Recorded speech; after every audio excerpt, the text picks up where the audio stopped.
Campfire Classics is a classic literature podcast.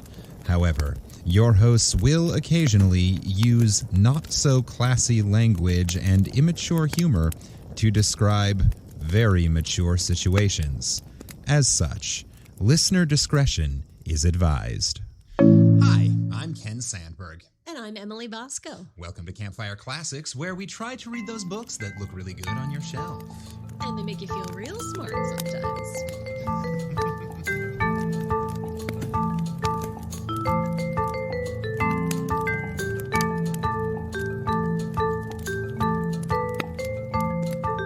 Yeah, that is part of our goal here at Campfire Classics, is we want to make you, dear listener, feel smarter. Mm-hmm. Or at least feel smarter than me. Smarter than you were before you listened to this particular podcast episode. Yeah, ideally. Isn't that always the goal? Ideally, we don't make you dumber. That's sometimes not what we're shooting for. So that's right, friends. Due to popular demand, she's back. Welcome back to the show, Emily Bosco. Thank you so much. Was there popular demand? People enjoyed your appearance a few weeks back. We got many a thank you. We got many a well done and congratulations on your podcasting debut. Thank you, friends. That's pretty sweet. And this week, because Heather's Footloose rehearsal schedule and whatnot down in Florida has not allowed her and my schedule to line up in such a way that we can record, it only made sense to invite popular guest host Emily Bosco back onto the airwaves. Oh, it sounds so fun. I want to do Footloose. So yes, here we are. We are back, and I believe this now makes 7 weeks in a row where I will be recording in a different location. Fun. This week coming to you not live, but anyway, direct from Astoria in Queens. Hey, you're just going through your nomadic phase. Yeah, nomadic. That's a much better way to put it than homeless. Hey, we're in a home right now. We're in a home right now. I would say we're not. You're not. In fact, we are in the home of one of our castmates from Pride and Prejudice, Kim, who, when I mentioned that I didn't know where I was going to be staying once the contract ended, said, "Hey, my place has a spare bedroom. You want to come hang out?" It was very sweet. It was very sweet. The show was ending, but then we all decided that we didn't want to go more than like 3 days without seeing each other again. So we all said, off to New York. It was a soft closing, if you will. Yeah, or at least a soft farewell. The show closed pretty hard, but... True. But... it was so good. It was delightful. I'm so proud of us. Actually, mentioning Kim, I think this episode brought to you by Kim Wilpon Crafts. So I'm going to go see if she's in the next room and wants to tell a little bit about what she does. Yeah, let her do the plug right. And she's here. So hi. Welcome to the show, Kim. Thank you. Thanks for having me in my apartment. Thank you for hosting us in your apartment. Oh, gladly. I figured as host for at least this week of the show, and literal host in the building, we should talk about Kim Wilpon Crafts. Yeah, have you on as our official sponsor this week. So talk to us about Kim Wilpon Crafts. So Kim Wilpon Crafts is an edutaining craft show on YouTube. Edutaining, I love that. That is a tag that we often use for this podcast. Edutainment. Edutainment. Yeah. It's educational, but it's mostly for entertainment. I do a lot of comedy in my acting career, and so I wanted to bring crafting to people in a way that was entertaining and comical. And Dolan, my fiance, if anyone watches the channel, they would know Dolan. And he is not a crafter, and he supplies a lot of comedy to the channel and in his attempts to craft. So it's all levels of crafting on that channel. We also have we also do a segment called Crafting with Friends. I try to do it once a month. It's been a minute since we've done one of those episodes, but I always have a friend on the channel and we do some crafting. So maybe we'll see Ken doing some crafting in a future episode. I would be delighted. You just let me know when. And Emily, she's like, me. I want to do it too. Yeah, we can all do it. I love it. Yeah. Oh, that'd be great. I'll learn how to do something. We'll discuss it. We'll discuss something that you're interested in, and we'll just do it. That's what I usually do. I don't know, do some felting or Ooh, I love felting. Wood burning, Ooh, glass blowing. Ooh, well, I don't think we can safely glass blow here in a New York City apartment, but Oh, sorry, I didn't realize safety was a concern. Yeah, just a little bit. But wood burning, I do have a wood burning pen, and we could easily get another one. Huh. It don't Cool. cost that much, so Great. Yeah, let's do it. Let's do some wood burning. Love it. Burning. Love it. Yeah. Here I was just trying to think of the most ridiculous and destructive thing we could possibly do. No, I And mean, you're like, yes, that'll work. God damn it! I gotta up my game. Yeah, if we had space to do glass blowing, I think I would have already done it. Like, I would love to do more woodworking on the channel, but we'll do that kind of stuff when we move out of New York City and have my little workshop in the backyard and are able to do all that stuff. A well-ventilated space so you're not inhaling sawdust. Yeah. I used to build furniture when I lived in Wood in Washington Heights, and we would like stain and spray paint things, and the ventilation was terrible. So I said, these are our last like 3 projects doing it in my apartment, and I said, I'll wait to do some more of this stuff. Yeah. Cool. So, Yes. dear listener, if and when I do make an appearance, you better believe you're going to be hearing about that episode. Yeah. But until then, where can they find you? Social media, Social YouTube, media all of that. is all Kim Wilpon Crafts. So KIMWIL, P as in Peter, ON as in Nancy, Crafts, spelled as usual, CRAFTS. On the YouTube and Instagram. And sometimes I occasionally do Twitch. I stream crafting on Twitch. We talk about yarn and all things crafty and yeah. Awesome. And sometimes we talk about theater too. Twitch is one that I know absolutely nothing about, Really? except I'm pretty sure that's where people go to play video games and have other people watch. Yeah. Okay. That cool. happens a lot, but people also do music on there. There's a lot of artists who are on Twitch too, like musicians, painters, fine art people. I do knitting on there. Awesome. I'm still trying to figure out Twitter, so you're I don't steps ahead of me there. I don't tweet. That's not something I do. I deleted my Twitter account because I said I'd rather just show you what I do rather than just talk about it. I suppose it is hard to knit in 140 characters or less. Yeah. It makes a little bit. Or like anything else, right? Like paint. I do a lot of painting. Yeah. Which is hard to also say In that words. in 140 characters or less. A picture's worth 1,000 words. Yeah, so they say. Instagram works mighty fine for me. Much better. Cool. Thank you for stopping in. Oh my gosh, my pleasure. This is a literary, and I say that with quotey fingers, a literary podcast. Do you have a favorite author? I think I have a favorite poet. Great. I love Shel Silverstein. Yes. An excellent choice. Yeah, the poems are just so iconic. So iconic. Yeah. Awesome. Yeah. Cool. Thanks for having me. Of course. Thank you for stopping by. Rock and roll. Yeah, awesome. Right. Thanks for having me. And I'll see you all on my channel. Boop, boop, ba-doo. So thank you very much, Kim, for stopping in and saying hi and being your lovely, charming self. And of course, for hosting the space this week. Yay. I'm going to put all of her links and contact info and whatnot in the little, what you call it, the blurb, the doobly-doo, the thing. The shooby-doo. Yeah, the show notes. That's what it is. Not that we do particularly extensive show notes. They knew. They knew what we meant. That thing. They knew. We'll wait for that train to go by. The dulcet tones of New York City. It really can be a lovely place, but man, is it noisy. Loud, loud, loud. I actually pulled the air conditioning unit out of my window in hopes of blocking out some of the sound. You're welcome, listener. It kind of worked. It kind of worked. It's a little quieter. Not wildly. So, as we brought up with Kim, this is an edutainment podcast, which means we aim to educate and entertain, rarely in that order.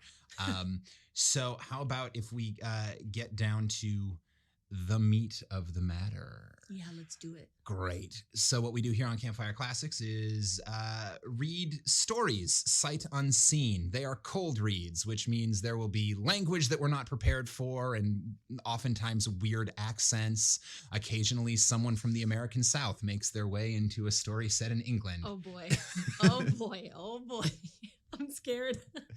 I have no idea what the accents in this week's story will be because I don't do very good research. But before we jump into the story, I'm going to give a few little fun facts about this week's author. Yeah, you don't do very good research.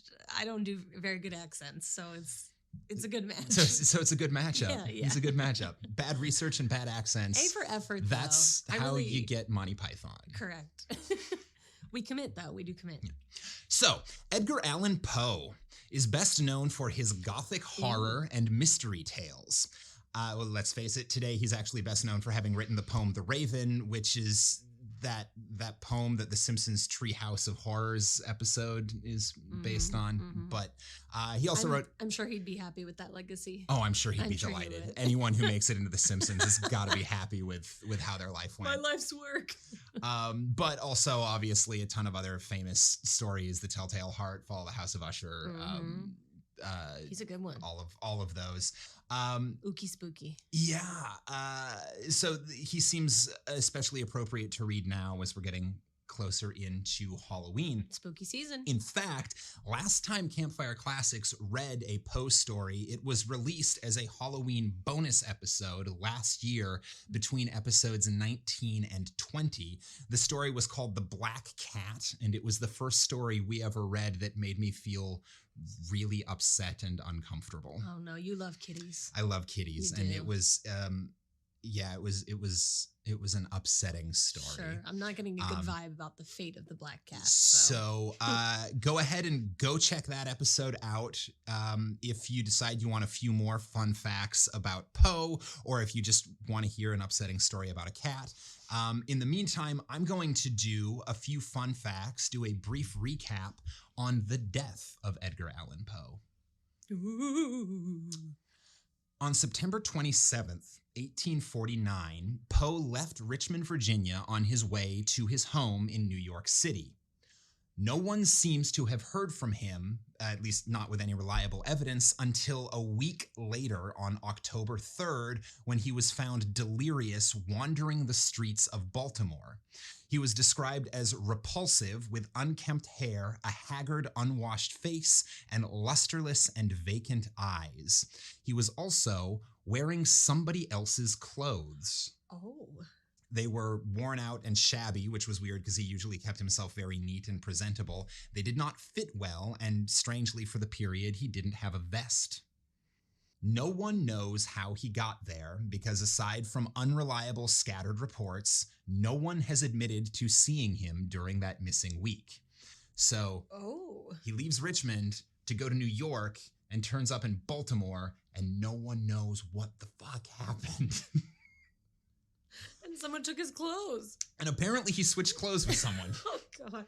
What's more, we don't even know how or why he died 4 days later on October 7th, because his medical records and death certificate, if they ever existed, have vanished.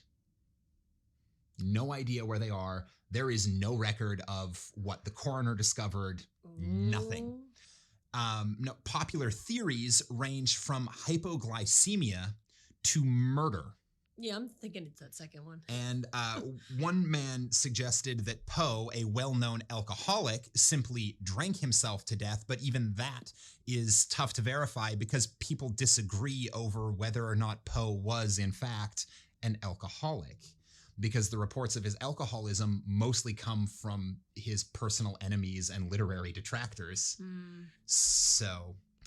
Psychoanalysts today, with the benefit of hindsight, have examined his behavior over the weeks leading up to his death, and many think he may have been suffering from a severe depressive episode and either committed suicide or accidentally OD'd on medication.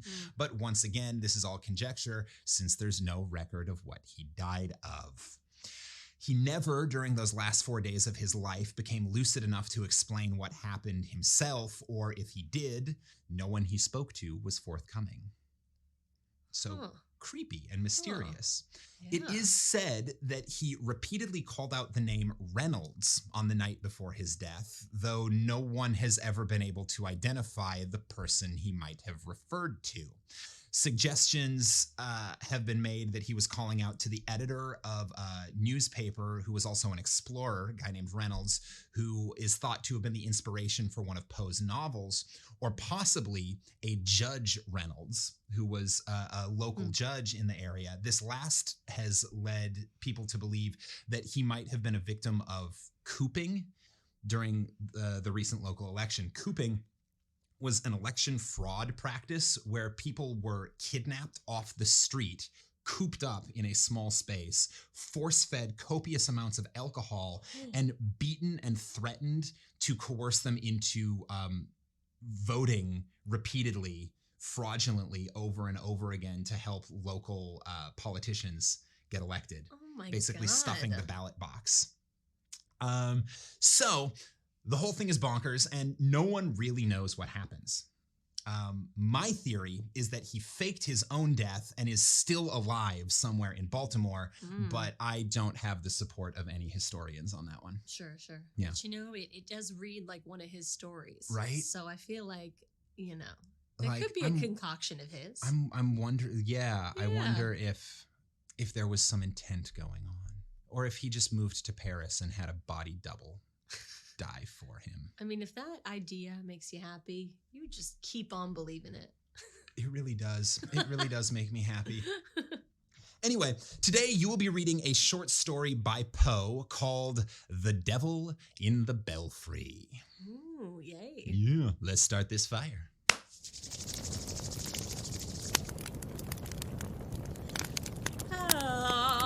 Okay. Oh, we got that. Right. Yeah, oh yeah. That was in there. We got your warm-up. That's my warm-up. Okay. The Devil in the Belfry by Edgar Allan Poe. What o'clock is it? Old saying. Ah, yes, that old chestnut. What o'clock is What it? o'clock is it? Oh my, look at the o'clock. The o'clock. Everybody knows, in a general way, that the finest place in the world is, or alas was, the Dutch borough of Vondervottemitis. Vondervottemitis. Wonder what... It's Dutch? Is that what it said? Yeah. Vondervottemitis. Vondervottemitis. Got it. Okay, Edgar. You're a jerk. Wonder what time it is. The Dutch borough of Vondervottemitis. Silly name. That's dumb. Silly. Yet, as it lies some distance from any of the main roads, being in a somewhat out-of-the-way situation, there are perhaps very few of my readers who have ever paid it a visit. This is true. I've never been to Wonder what time it is. Correct. Or Wonder where we are. Wonder where we are. For the benefit of those who have not, therefore, it will be only proper that I should enter into some account of it. And this is indeed the more necessary, as with the hope of enlisting public sympathy on behalf of the inhabitants, I design here to give a history of the calamitous events which have so lately occurred within its limits. Oh. Some weird stuff has gone down. Some weird stuff. No one who knows me will doubt that the duty thus self-imposed will be executed. I knew you were going to say. I can't let it slide. I didn't do the liquid U. Okay, the duty thus self-imposed See, it's way less funny that way.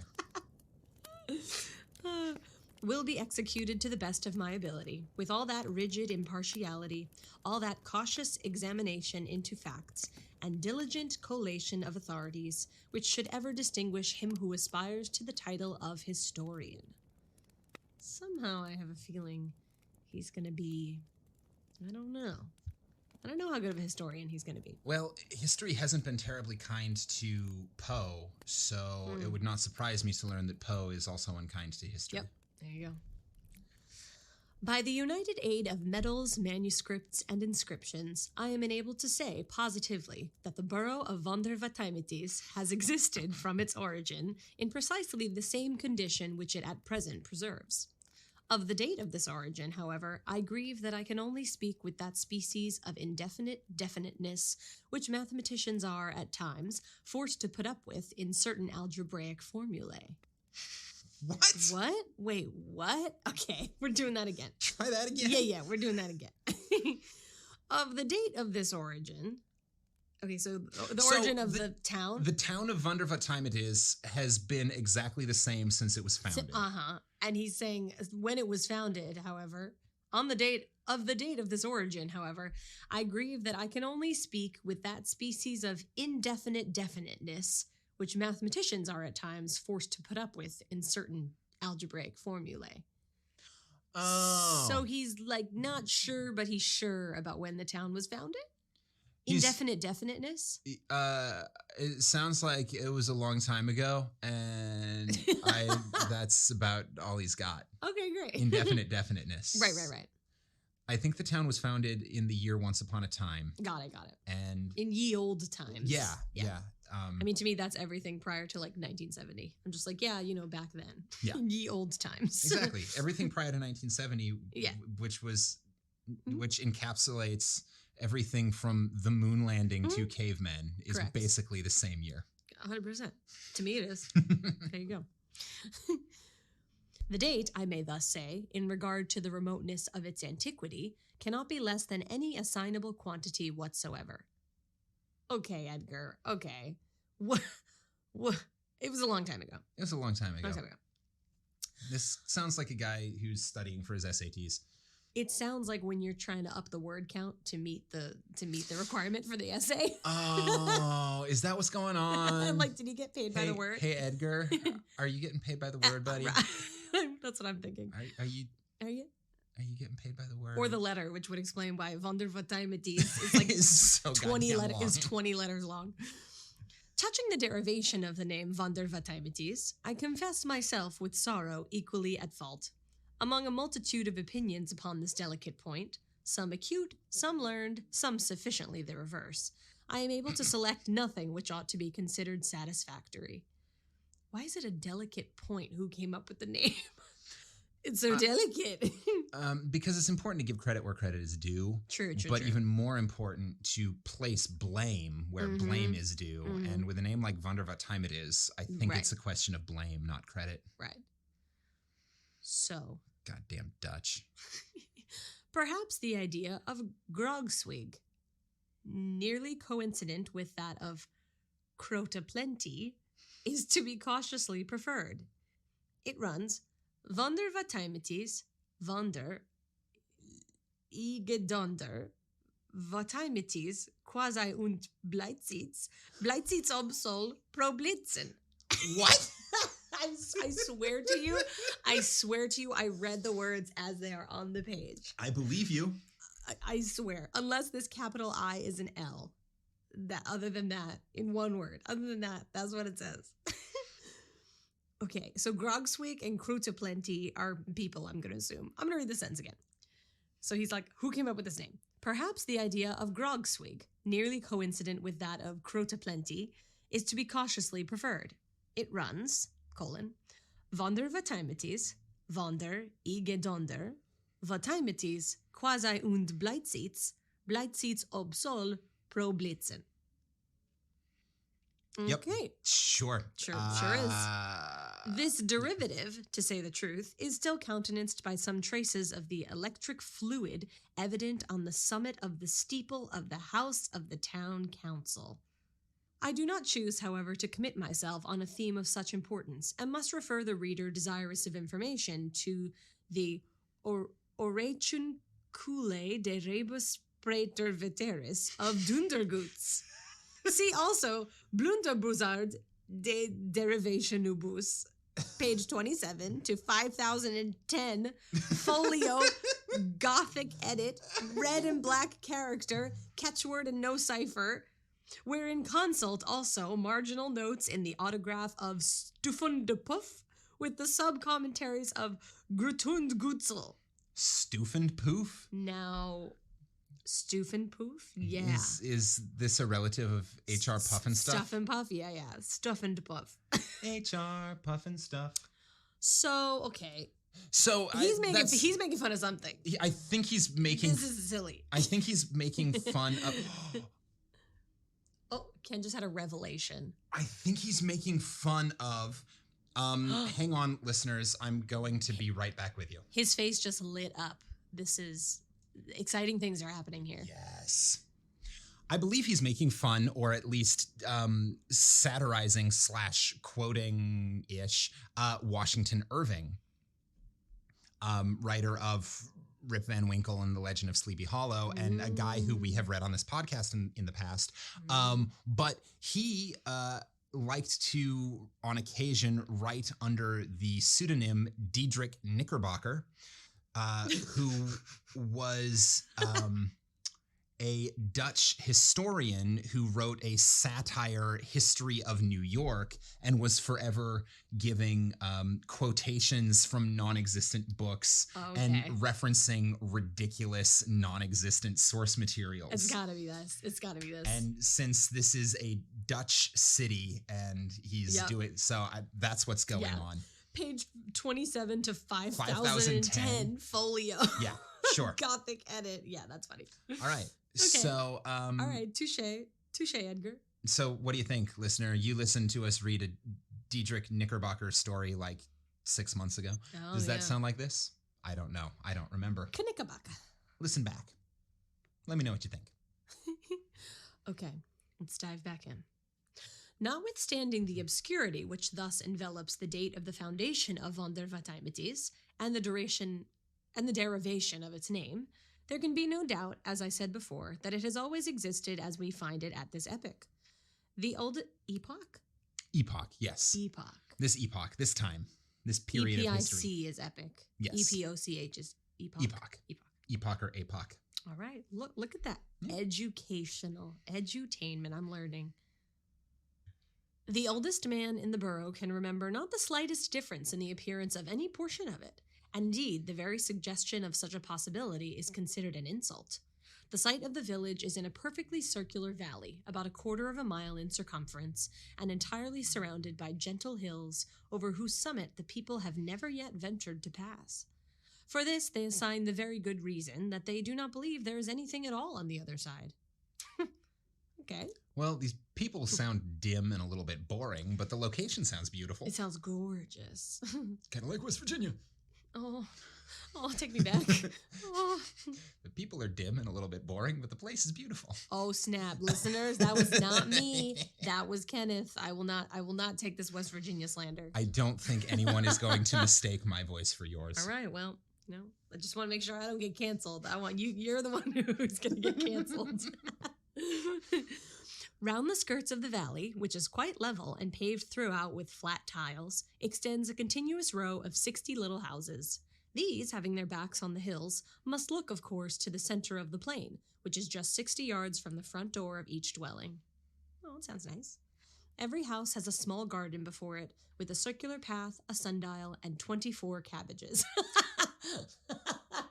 Oh, God, I'm suddenly reminded of... Have you read A Wrinkle in Time? No. There's, they end up, I think it's Wrinkle in Time. Listener, if I'm wrong, don't correct me, I don't care. But I believe it's Wrinkle in Time. Near the end, they wander into this little town, and it looks super idyllic, and they're like, oh, it's so cute, it's lovely, it's blah, blah, blah. All the houses are identical, it's so quaint, it's all white picket fencey. And then like all of the kids walk out into the front of the houses in unison and start bouncing their balls, all of the kids at the same time. And that like it's sounding Stepfordy. Yeah. Like 24 cabbages 24 each. Cabbages each. Well, it goes on to affirm that. The buildings themselves are so precisely alike that one can in no manner be distinguished from the other. Owing to the vast antiquity, the style of architecture is somewhat odd, but it is not for that reason the less strikingly picturesque. They are fashioned of hard-burned little bricks, red with black ends, so that the walls look like a chessboard upon a great scale. It's called the Flemish Bond. The Flemish Bond?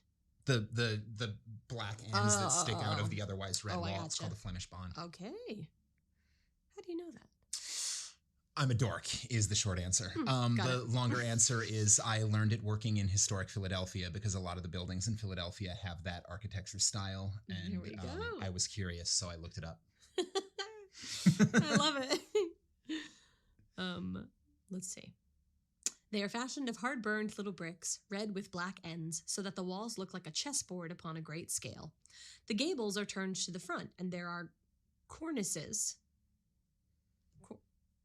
Cornices, I guess? That is the word. Well, here, let's get some context.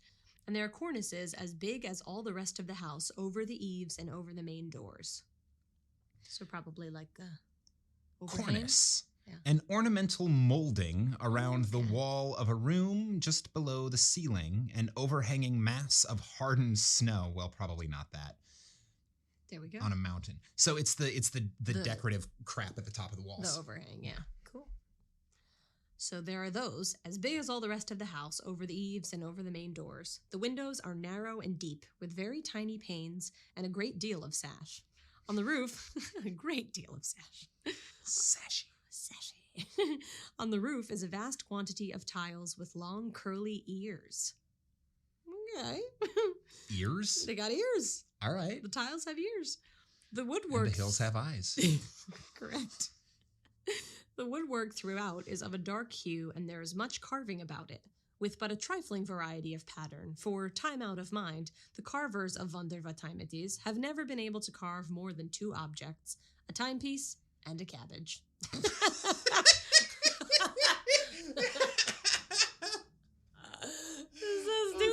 This perfectly uniform town, and everyone's obsessed with watches and cabbage. Cabbages. Great. But these they do exceedingly well, and intersperse them with singular ingenuity wherever they find room for the chisel. So it's just cabbages everywhere. Just carve cabbages into everything. God. The dwellings are as much alike inside as out, and the furniture is all upon one plan. The floors are of square tiles, the chairs and tables of black-looking wood with thin, crooked legs and puppy feet. Oh, that's cute. Puppy feet. Imagine just a chair or a table that has puppy paws on the bottom. Can it run? Oh. Is it a chair that you can like the armoire in Beauty and the Beast? Yeah. Like it's just sentient? It's sentient on puppy feet so that it just carries you around the house? Oh, that would be cute. It needs to have like a tail of some sort to wag for it to really be cute. Like there's got to be like a tassel on the chair that flicks back and forth. Yeah. Yeah. I need a tail wag.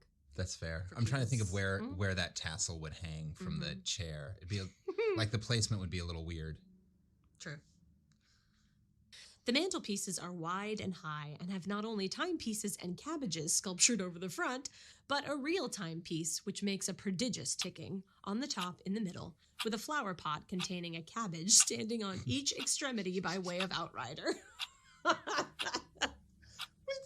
left potted cabbages in their house. I want to know what he is satirizing. What is this? Oh, wait, it gets better. I want a potted cabbage. As a pet. I want a pet cabbage. I want a potted cabbage. Between each cabbage and the timepiece, again, is a little China man having a large stomach with a great round hole in it, through which is seen the dial plate of a watch. Okay. This is a little statue made out of like little Buddhas? Chinese, China, no. like porcelain. Oh, okay. Oh, got it. Okay. The large stomach threw me off. The fireplaces are large and deep, with fierce, crooked-looking fire dogs. Fire dogs? Okay. Do they have little demon protectors? I'm going to say that fire dog means a poker, like a fire poker. Let's see if I'm right.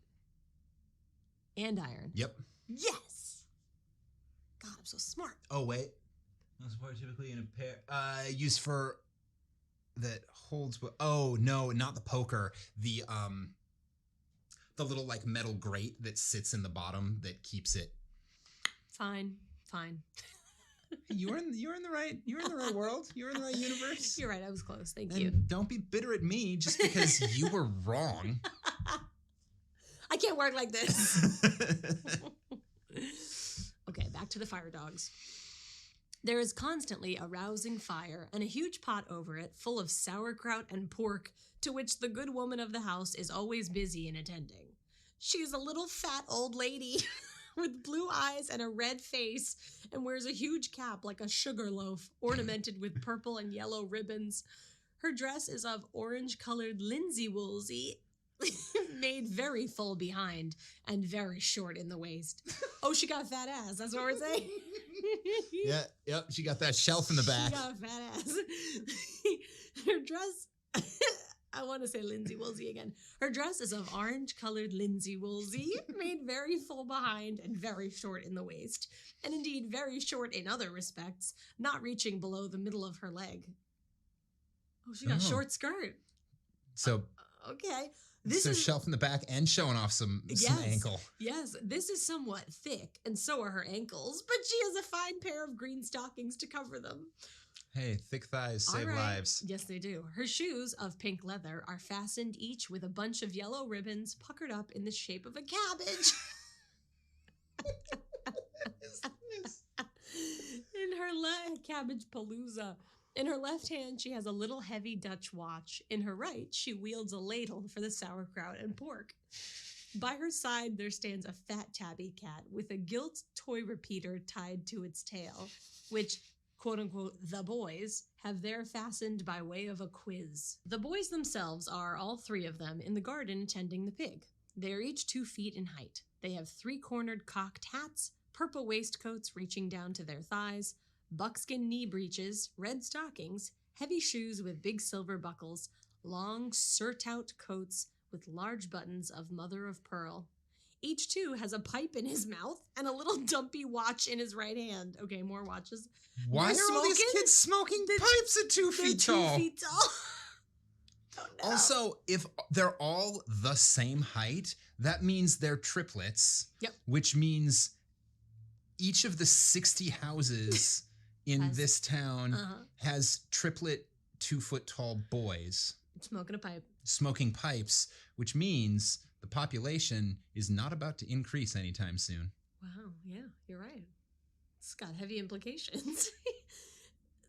Oh, here we go. Each two has a pipe in his mouth and a little dumpy watch in his right hand. He takes a puff and a look, and then a look and a puff. The pig, which is corpulent and lazy, is occupied now in picking up the stray leaves that fall from the cabbages, and now in giving a kick behind at the gilt repeater, which the urchins have also tied to his tail in order to make him look as handsome as the cat. Okay, I call animal abuse in this weird town. Right at the front door is a high-backed, leather-bottomed armchair. With crooked legs and puppy feet like the tables, puppy feet, is seated the old man of the house himself. He is an exceedingly puffy little old gentleman. Oh, if anyone, so help me, if anyone ever calls me exceedingly puffy, that will be the last day of their life. With big circular eyes and a huge double chin. His dress resembles that of the boys, and I need oh my God. His dress resembles that of the boys, and I need say nothing farther about it. But somehow I think you will. All the difference is that his pipe is somewhat bigger than theirs, and he can make a greater smoke. Like them, he has a watch, but he carries his watch in his pocket. To say the truth, he has something of more importance than a watch to attend to, and what that is, I shall presently explain. He sits with his right leg upon... Yeah, dude, you're definitely getting paid by the word. Yep. It's giving me a Perd Happily vibes. Like, the story I'm about to tell you is now the story that will begin in one moment. He sits with his right leg upon his left knee, wears a grave countenance, and always keeps one of his eyes, at least, resolutely bent upon a certain remarkable object in the center of the plain. This object is situated in the steeple of the house of the town council. The town council are all very little, round, oily, intelligent men with big saucer eyes and fat double chins. Everyone in this town is fat. Yeah. Everything and everyone in this town is fat. Well, that means that it is a prosperous town. Right, it's true. They're well fed. Well, they all have cabbage and pigs. Right. Like sauerkraut. Yeah. Pretty hearty. with big saucer eyes and fat double chins, and have their coats much longer and their shoe buckles much bigger than the ordinary inhabitants of Vondervatimitis. Since my sojourn in the borough, they have had several special meetings and have adopted these 3 important resolutions. That it is wrong to alter the good old course of things, that there is nothing tolerable out of Vondervatimitis, and that we will stick by our clocks and our cabbages. All right. That sounds about right. Conservative xenophobia at its best. Seriously. Above the session room of the council is the steeple, and in the steeple is the belfry, where exists and has existed time out of mind the pride and wonder of the village, the great clock of the borough of Vondervatimitis. And this is the object to which the eyes of the old gentlemen are turned who sit in the leather-bottomed armchairs. The great clock has 7 faces, one in each of the 7 sides of the steeple, so that it can be readily seen from all quarters. Okay. A septagon. Okay, All right. yeah. Its faces are large and white, and its hands heavy and black. There is a belfry man whose sole duty is to attend to it, but this duty is the most perfect of sinecures, for the clock of Vondervatimitis was never yet known to have anything the matter with it. Until lately, the bare supposition of such a thing was considered heretical. Don't even suggest. Don't question the clock. Don't question the clock. He'll come for you. From the remotest period of antiquity to which the archives have reference, the hours have been regularly struck by the big bell. And indeed, the case was just the same with all the other clocks and watches in the borough. Never was such a place for keeping the true time. When the large clapper thought proper to say 12 o'clock, all its obedient followers opened their throats simultaneously and responded like a very echo. This town creeps me out. Yeah. I'm not loving the vibe. I feel like you walk down the street and all you hear is... Yeah. Yep. And then at noon, everyone's like, 12 o'clock!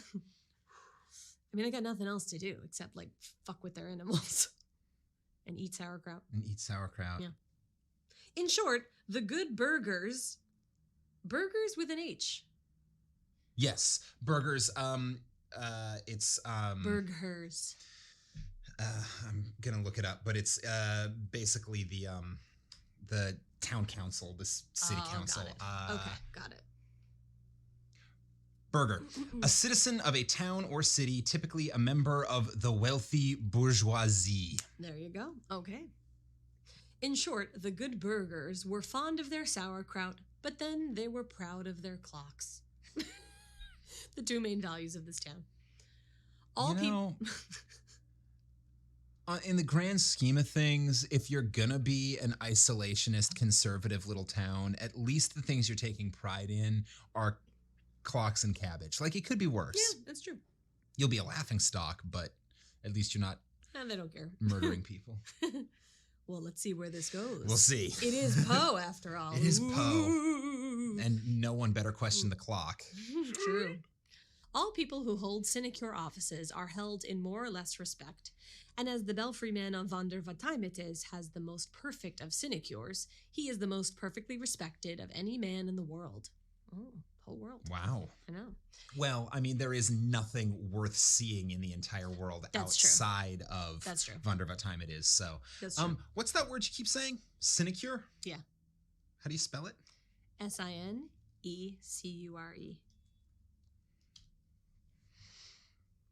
If you sinecure, yep. Yeah. You've been saying it right.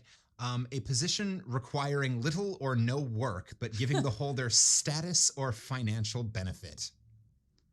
This cartoon is of a guy in a tie with his feet up on the desk. Just like chilling. All right.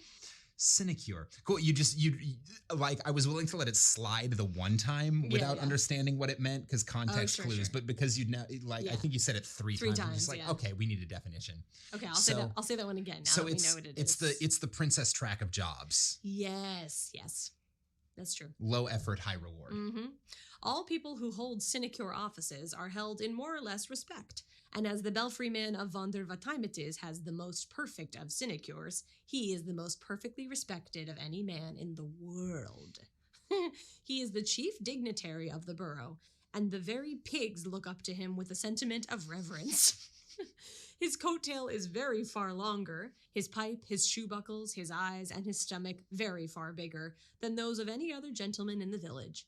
And as to his chin, it is not only double, but triple. Ayy. Weird flex, bro. Yep, a real flex, yep. Weird flex. I have thus painted the happy estate of Wonder what time it is. Alas, that so fair a picture should it ever experience a reverse. Simultaneous gasp. There has been long a saying among the wisest inhabitants that no good can come from over the hills, and it really seemed that the words had in them something of the spirit of prophecy.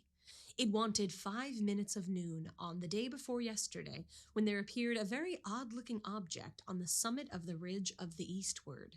Such an occurrence, of course, attracted universal attention, and every little old gentleman who sat in a leather-bottomed armchair turned one of his eyes with a stare of dismay upon the phenomenon, still keeping the other upon the clock in the steeple. Always gotta be watching that clock. Wow, I can't look at two different things at once. I can't either. I'm like, are these guys chameleons? How are they? Like, yeah, that's a lizard thing, right? That's a reptile thing where your eyes can move independently. Independent, yeah. Well, it's added to the list of interesting attributes. People are freaky. These triple-chinned triple-chinned reptilian space aliens with clocks in their stomach and cabbages for hands. Yep. By the time that it wanted only 3 minutes to noon, the droll object in question was perceived to be a very diminutive, foreign-looking young man. Uh-oh. Foreigners. A foreigner. Here we go. They don't like it. He descended the hills at a great rate so that everybody had soon a good look at him. He was really the most finicky little personage that had ever been seen in Wonder what time it is. His countenance was of a dark snuff color. Okay, racism. Yep. And he had a long hooked nose. Come on now. Pea eyes, a wide mouth, and an excellent set of teeth, which latter he seemed anxious of displaying as he was grinning from ear to ear. What with mustachios and whiskers. Mustachios. We have, all right, so we have now described Snidely Whiplash. Yeah, Ken, have you ever had a mustachio? Not a mustache. A mustachio, which in my mind means that it's got to like do a twisty. It's got the curly Q at the end. Yeah. Have you ever rocked that look? I have not. No. The closest, like I have twice in my life had just a mustache. A third time might be coming up because it's almost November and Movember is. Gotta do Movember. You know, cancer research. It's for a good cause. I'm having trouble picturing it, but. It could be a look. There are pictures online. They're available. They're out there. And then listeners, go find them. And then find the pictures. The other time was for oh no, there was a third time for this podcast because early on I mispronounced the name of actor David Suchet, who has famously played Poirot for the BBC for many years, and I pronounced his name David Suchet, and in contrition I shaved a mustache in. Whose idea was that? Mine. Did you just want to have a mustache? No, it lasted just long enough to record the next episode. I didn't carry my shame for long. Sure. That seems appropriate. But there's a picture floating around of me at the microphone with a sizable mustache as part of that paying of my debts. But no, it's never been long enough for me to curly Q the ends. Twist it, yeah. Maybe someday. Yeah. Someday I'll be cool. All right. Yeah, one day you will be. Not there yet, but one day. Dear listener, don't hold your breath. It's too fun to roast him. Okay, anyway. This little devil. What with mustachios and whiskers, there was none of the rest of his face to be seen. His head was uncovered, and his hair neatly done up in papillotes. P-A-P? Papillotes. Oh, yeah, papillotes. A small piece of paper on which women rolled up their hair to make it curl. Oh, curlers. Oh. He's got curlers. Okay. He got his hair up in curlers. All right, come on, fashion. You little French dandy. His head was uncovered and his hair neatly done up in papillotes. His dress was a tight-fitting, swallow-tailed black coat, from one of whose pockets dangled a vast length of white handkerchief. black kerseymere knee breeches, black stockings, and stumpy-looking pumps with huge bunches of black satin ribbon for bows. Come on, yes. Oh, this guy is rocking a whole look. I love him. Under one arm, he carried a huge chapeau de bras. I don't know what that is. I mean, you said chapeau, so I assume some sort of hat. Oh, does that mean hat? I don't speak French. Spell it. Chapeau, CHAPEAU, DEBRAS, bras. Hat of bras. Hat of bras. Chapeau de bras. It's the Napoleon hat. Oh, that one. Okay, got it. With under one arm, he carried a huge chapeau de bras, and under the other, a fiddle nearly 5 times as big as himself. So like an upright bass. An upright bass. Yeah. In his left hand was a gold snuff box, from which, as he capered down the hill, cutting all manner of fantastic steps, he took snuff incessantly with an air of the greatest possible self-satisfaction. Oh my God, I want to be this guy for Halloween. I love him. God bless me. Here was a sight for the honest burghers of Vondervatimity. This dude is living. The rest of the people in Vondervatimitis are merely existing. This man is living. Yeah, well, it's because he's not from Vondervatimitis. And I think he's the devil. Yeah, well. Okay, let's see. I think the people of Vondervatimitis are about to think he's the devil anyway. True. To speak plainly. Oh. To speak plainly, the fellow had, in spite of his grinning, an audacious and sinister kind of face. And as he curvetted right into the village, the old stumpy appearance of his pumps excited no little suspicion, and many a burgher who beheld him that day would have given a trifle for a peep beneath the white cambric handkerchief which hung so obtrusively from the pocket of his swallow-tailed coat. Oh, they're trying to look under his handkerchief. But what mainly occasioned a righteous indignation was that the scoundrelly popinjay, while he cut a fandango here and a whirligig there, did not seem to have the remotest idea in the world of such a thing as keeping time in his steps. The good people of the borough had scarcely a chance, however, to get their eyes thoroughly open when, just as it wanted half a minute of noon, the rascal bounced, as I say, right into the midst of them, gave a chasse here and a balancé there, and then, after a pirouette and a pas de zephyr, pigeon-winged himself right up into the belfry of the house of the town council, where the wonder-stricken belfry man sat smoking in a state of dignity and dismay. But the little chap seized... What? But the little chap seized him at once by the nose, gave it a swing and a pull, clapped the big chat de bras upon his head, knocked it down over his eyes and mouth, and then lifting up the big fiddle, beat him with it so long and so soundly that what the belfry man being so fat and the fiddle being so hollow, you would have sworn that there was a regiment of double bass drummers all beating the devil's tattoo up in the belfry of the steeple of Vondervatimity. This took such a turn. This took such a turn, okay? Grab the nose, plop the hat down on his head, and just whack the crap out of him with your violin. Oh my God, but not before doing a chasse and a balancé and a pirouette. I mean, this guy is a violent ballerina. Oh my God, it's amazing. There is no knowing to what desperate act of vengeance this unprincipled attack might have aroused the inhabitants, but for the important fact that it now wanted only half a second of noon. The bell was about to strike, and it was a matter of absolute and preeminent necessity that everybody should look well at his watch. It was evident, however, that just at this moment, the fellow in the steeple was doing something that he had no business to do with the clock.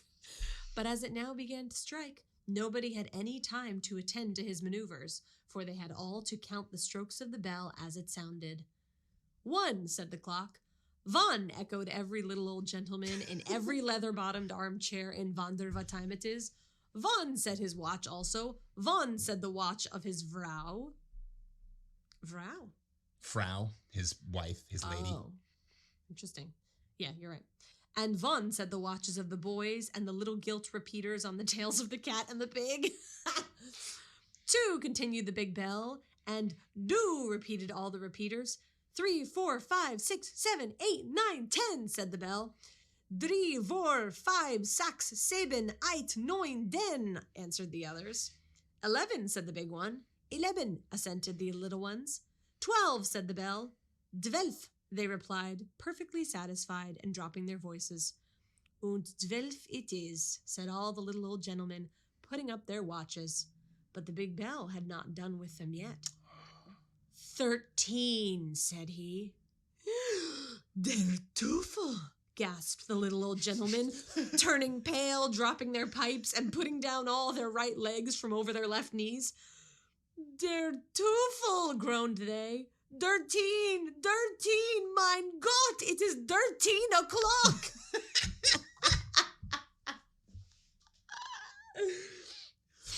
Why attempt to describe the terrible scene which ensued? All wonder what time it is flew at once into a lamentable state of uproar. What is cummed to mein Pelli? Roared all the boys. I've been hungry for this hour. What is cummed to mein Kraut? Screamed all the Fraus. It has been done to rags for this hour. What is cummed to mein Pipe? Swore all the little old gentlemen. Donder and Blitzen, it has been smoked out for this hour. And they filled them up again in a great rage, and sinking back into their armchairs, puffed away so fast and so fiercely that the whole valley was immediately filled with impenetrable smoke. They're like, all right, something has gone amiss in life. I'm just going to smoke the house down. All right. Either that or we're just trying to swallow this town in pipe smoke so that it becomes Brigadoon. Yep. Meanwhile, the Cabbages all turned very red in the face, and it seemed as if old Nick himself had taken possession of everything in the shape of a timepiece. No. The clocks carved upon the furniture took to dancing as if bewitched, while those upon the mantelpieces could scarcely contain themselves for fury, and kept such a continual striking of 13, and such a frisking and wriggling of their pendulums as was really horrible to see. Ooh. Okay, this is getting erotic. All right, wriggling pendulums. They are wriggling and frisking. But worse I've than all... never found a clock to be frisky before, but... But you don't know when they get to 13, ooh, all bets are off. Ooh. This is Mein Gott! literally clocks after hours. Correct. Because we've moved past the hours that they have into 13, and so it's after. It's a good clocks. Joke. It's a good after joke. Hours. Dear listener, did you enjoy that clock more, or that clock? Did you enjoy that joke more or less after I explained it? Yeah. Inquiring minds want to know. Yeah. Mein Gott, it is 13 o'clock. But worse than all, neither the cats nor the pigs could put up any longer with the behavior of the little repeaters tied to their tails. Okay, good. I was waiting for these animals to get vengeance. And resented it by scampering all over the place, scratching and poking and squeaking and screeching and caterwauling and squalling and flying into the faces and running under the petticoats of the people and creating altogether the most abominable din and confusion which it is possible for a reasonable person to conceive. It's the Animal Farm revolution happening right now because of the clocks. Yep. And to make matters still more distressing, the rascally little scapegrace in the steeple was evidently exerting himself to the utmost. Every now and then one might catch a glimpse of the scoundrel through the smoke. There he sat in the belfry upon the belfry man, who was lying flat upon his back. Okay, scandalous. In his teeth, the villain held the bell rope, which he kept jerking about with his head. Okay. Jerking the bell, huh? He's lying on top of him and jerking that bell. Jerking the bell while the pendulum quivers or whatever it's doing. Seriously. All right, this is wild. Huh. Raising such a clatter that my ears ring again even to think of it. On his lap lay the big fiddle at which he was scraping out of all time and tune, with both hands making a great show, the nincompoop of playing Judy O'Flanagan and Paddy O'Rafferty. I guess that's a fiddle song. Yeah, presumably. Of course. Affairs being thus miserably situated, I left the place in disgust and now appeal for aid to all lovers of correct time and fine kraut. Let us proceed in a body to the burrow and restore the ancient order of things in Vander Vatimitis by ejecting that little fellow from the steeple. The end. What? Oh, Lord. Okay, so here's what I think. All right, what do you think? Here's what I think. In summary. I think Edgar had just learned a lot of new fun words, and he wanted to use them all in the most ridiculous fashion that he could think of, and thus was born this story. I mean, we got scratching and poking and squalling and nincompoops and just all manner of ridiculous pas de deux and pas de zephyrs and just craziness. I love it. It's a very fun one to read. That was great. Thank you for that. That was great. Hey, Edgar, thank you for not writing a depressing one. Yeah. This one's a fun little. That was actually funny. Yeah, it was really great. Little fat sauerkraut eating, just very precise, fastidious, fussy little guys, and then the sort of effeminate devil who comes in like, "Oh, I'm here." You know what? I really first thought of the berries and cream Skittles guy. I thought of him. Berries and Yeah, cream, the little berries lad. and cream. I'm a little lad who loves berries and cream. You know the little lad is having a resurgence right now on TikTok? Yes. Berries and cream TikTok is out of control, and I freaking love it. Do you know why? So much. I don't know why. One day it just started showing up on my feed. Please tell me. It's because Justin McElroy, the eldest of the McElroy brothers who run the podcast My Brother and Me, and The Adventure Zone, and yes, you love them. Sawbones and Schmanners and a whole slew of others. They are their own little podcasting empire. He a while back, he actually talked about this on an episode of My Brother and Me. A while back, he uploaded that little sound clip to TikTok, and it did nothing. Nobody cared. And then like a month later, all of a sudden he was like, this has been used 130,000 times. Yeah, no, that is the beautiful thing that I love about TikTok.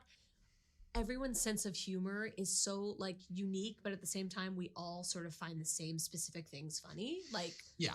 I mean, we would talk about this in theater school, actually, like universality through specificity. Like, the more specific you are, like, oh, I love the feeling of like, you know, rubbing my toes together as I fall asleep at night. And you'll have like 100 people who are like, me too, when you thought you were the only one who did that. Mm-hmm. It's like we all, for some reason, find that commercial so funny. Yeah. And everyone just went wild with it. I love it. Apparently that guy is like the berries and cream lad is like dancer, performer, and choreographer. Oh my! I believe living in New York. Yeah, one of my best friends is a dancer, and he's friends with him. Who hates it every time anyone brings that up. Well, that's his fault for being so funny. You know, the best part of the whole thing actually is not even the dance is very funny and the song is very funny, but it's the noise. It's the noise when he shudders between berries and what else? Cream, and then he goes, oh! Berries and cream. Like, it's the shudder that is so funny. Love him. Anyway, he's who I thought of when we got the description. Even though it was a very specific description of this little devil, I was like, he's giving me little lad vibes. So I'm curious. Oh my God, that was ridiculous. Dear listener, I'm curious how many of you are of an age to remember when the berries and cream commercial was on television. Oh God, don't date us. We're so old. Because I'm just curious because I remember it fondly. Oh, me too. Because I thought it was hysterical. It's so funny. But Skittles had a bunch of weird commercials. It ran for a decent chunk of time for a commercial, but a relatively short amount of time in the grand scheme of pop culture. So I'm curious how many of our listeners are of an age to have seen and enjoyed that commercial. Yep. When you send us an email this week, let us know. Do you remember berries and cream? Yeah. Do you remember the little lad?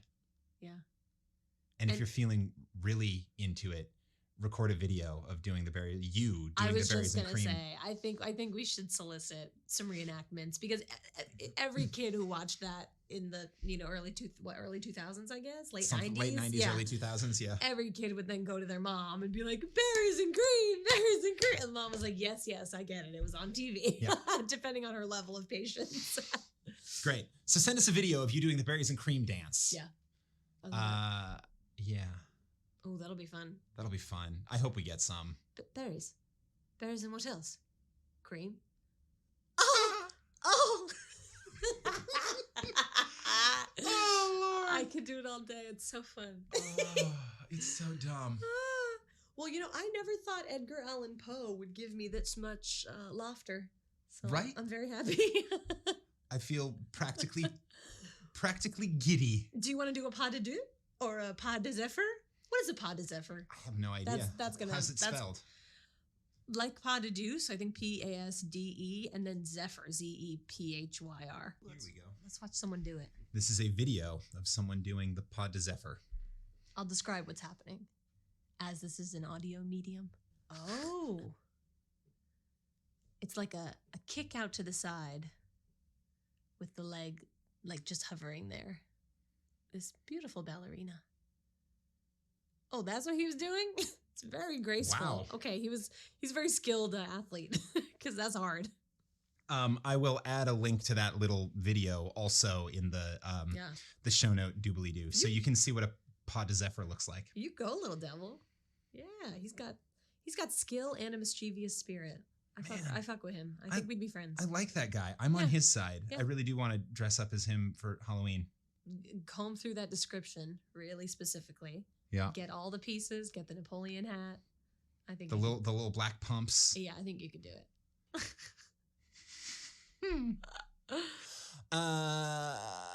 All right. I think that's everything I have to say. Me too. What You got- more is you there got to anything? say? He's the little dude. May he live on in our hearts. Yeah. I'll be thinking of him all day. I'll have a spring in my step because of the little devil. So thank you for listening. I need a passcode. So in addition to letting us know whether or not you remember Berries and Cream Boy and Lad.